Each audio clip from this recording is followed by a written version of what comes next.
Tu veux trader mais t'as pas un gros capital de départ, peut-être que t'as pas 100 000 euros de côté en fonds propres à mettre sur les marchés financiers. Tu as peut-être déjà entendu parler des prop firms et tu te demandes est-ce que ça en vaut la peine ou pas. Écoute, dans cette vidéo, je vais t'expliquer est-ce que c'est une réelle opportunité ou une arnaque déguisée. Avant de continuer la vidéo, laisse-moi très rapidement me présenter. Je m'appelle Bala, je suis trader professionnel en Forex.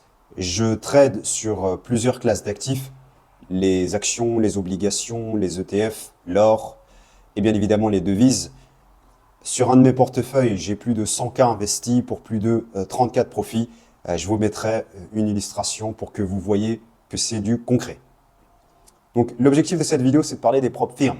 Qu'est-ce que c'est qu'une prop firm? Pour le définir très simplement, une prop firm, c'est une société qui va te prêter un capital pour pouvoir investir et pour pouvoir le faire fructifier. On est dans une situation où il y a une société, elle a de l'argent, mais elle ne sait pas trader. Et toi, de ton côté, tu sais trader, mais tu n'as pas de l'argent. Donc, vous allez vous réunir ensemble et vous allez travailler en collaboration. Et en faisant cela, en te prêtant de l'argent et que vous gagnez et que vous faites des bénéfices, vous allez vous répartir les bénéfices. Donc, en l'occurrence, dans la majorité des cas, tu vas garder 70 à 90% des revenus. Ils n'engagent pas tout le monde. Il y a des tests que tu te devras de faire. Il y a une évaluation. Ils vont pas prêter 100 000 euros au premier venu et c'est normal, c'est compréhensible. Donc, ils vont vous faire passer des tests. Dans la majorité des cas, ces tests seront payants. Donc, il faut faire en sorte de venir bien préparé avant de passer des tests. Et c'est pas si simple que ça en réalité puisque les règles sont extrêmement strictes. Et si tu les enfreins ou si tu fais sauter ton compte ou si tu perds, par exemple, plus de 10% de ce que tu avais initialement au début, eh ben ton compte il saute et tu perds le challenge et tu perds également les frais d'inscription. Donc, il faut vraiment faire en sorte que tu viennes bien préparé et que tu viennes bien formé. C'est-à-dire que pour un débutant, ça n'a pas d'utilité. Donc maintenant, je te propose de parler des défis pour les traders africains. Déjà, est-ce que c'est accessible pour les Africains? Oui, les prop firms sont accessibles pour les Africains. Je vais prendre l'exemple de FTMO, c'est accessible pour les Africains. Et on a également MyForexPound qui est accessible pour les Africains. Dans certains cas de figure, on peut faire face à des problèmes de retrait. Vous allez devoir par exemple retirer en crypto ou utiliser des fintech locales pour pouvoir retirer de l'argent. Je sais que ce n'est pas toujours facile, mais c'est ce que nous avons pour l'instant. Ensuite, il faudra bien faire en sorte d'avoir une excellente connexion Internet. Pourquoi? Parce que si ta connexion Internet, elle est coupe, eh ben, tu seras immédiatement coupé du challenge. C'est-à-dire que le challenge s'arrêtera pour toi immédiatement. Et enfin, il y a cet élément qui est à prendre en compte, qui est que participer à ce genre de challenge, ça a un coût. Et en général, ce sera entre 50 jusqu'à 500 euros le coût du challenge. Donc, ça reste quand même un gros investissement qui n'est pas à négliger. Je te propose maintenant de parler des prop firms à éviter et comment on fait pour flairer les mauvaises affaires.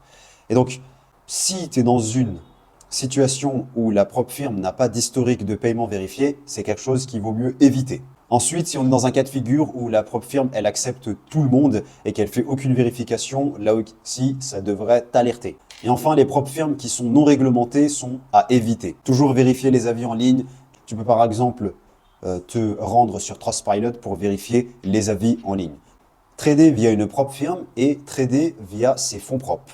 Quand tu trades via l'avantage de passer par une prop firm, c'est que tu vas pouvoir trader avec du gros capital. Et comme tu le sais, plus tu trades avec du gros capital, si tu fais 5% avec 100 000 euros, eh ben, ce ne sera pas pareil de faire 5% avec 1000 euros. Donc, tu as cet avantage de pouvoir trader encore une fois avec du gros capital. Autre élément qui est à prendre en compte, c'est le fait que tu as quand même un risque limité avec le challenge. Donc, avant de pouvoir commencer à trader avec des fonds réels et les fonds de la société, tu vas devoir passer ce challenge et c'est en réalité une sorte de sécurité. En dernier élément qui fait que passer par une propre firme, c'est vraiment bien, c'est que tu as la possibilité de scaler assez rapidement puisque si tu es dans un cas de figure où tu as peu de revenus, tu as 1000, 2000 euros à investir sur les marchés financiers et que tu sens que même en faisant du 10%, tu ne vas pas aller loin, passer par une propre firme, si tu es confiant et si tu sens que tu as les capacités de le faire, ça peut être une excellente chose. D'ailleurs, si vous voulez plus d'informations sur les propres firmes, je vous mettrai des liens en description de cette vidéo. Mais cela vient aussi avec des risques, puisqu'il n'y a pas que des avantages à utiliser des propres firmes. La première chose qui est gênante, entre guillemets, c'est que les règles sont vraiment très strictes quand on passe par des propres firmes. Si vous perdez un peu trop d'argent ou un peu trop d'argent à leur goût, vous êtes banni. Ensuite, il y a certaines prop firms qui ne sont pas présentes en Afrique. Alors celles que j'ai citées précédemment sont elles présentes. Et enfin, il y a la dure réalité des choses, c'est que 90% des traders qui passent le challenge pour pouvoir trader via des propres firmes échouent. Donc le challenge n'est pas facile en soi. Et la réalité des choses, c'est que si tu as plus de 5000 euros par exemple, tu peux trader sur tes fonds propres, tu n'es pas obligé de passer par une propre firme. En tout cas pour démarrer. Et rien ne t'empêche de faire les deux. Tout ça pour dire que si tu es un débutant et que tu commences à apprendre le Forex, la question des propres firmes ne devrait même pas te traverser l'esprit. Je pense que ce que tu peux faire, c'est commencer par un compte de démo. Après, si tu veux commencer avec un compte réel, tu peux mettre 50, 100 euros pour commencer à placer tes premiers trades et voir comment tu réagis sur le marché, puisque trader sur un compte de démo et trader sur un compte réel au niveau psychologique, cela n'a rien à voir. Je vous invite à cliquer sur les liens qui seront présents dans la description de cette vidéo. Je mettrai le lien vers ma communauté privée.